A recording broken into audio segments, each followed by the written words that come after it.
I know that sex sells and sex is everywhere and we're all having sex now in Ireland and we never had sex 30 years ago and all that nonsense. But the reality of it is that the dark side of sex, the porn, the sex addiction, the difficulties with libido or erectile dysfunction or all those things, we're really squeamish about all of that stuff.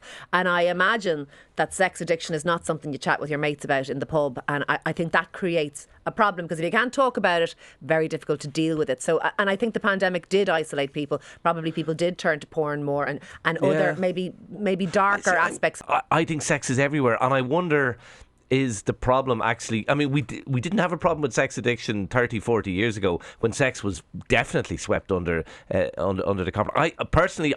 I am by no means an expert in this, obviously, but I do wonder about pornography and the role of pornaggraphy. I think that has to be porn addiction the main is a driver. definite thing as well. Yeah. Like people who are looking at, their phone multiple times in the day for porn and can't put it down. I know. I remember Michael Douglas came out, I don't know how many years ago. Must be about 25. Is it that long ago? It's He came out ago. and said he was a sex addict. And the reaction here was one of hilarity. It is something we do take a lot more seriously now, obviously. Yeah, but I think that was partly embarrassment. Oh God, sex addict, chance it'd be a fine thing and all that. I don't think we actually even got what it was. But I don't think we're still...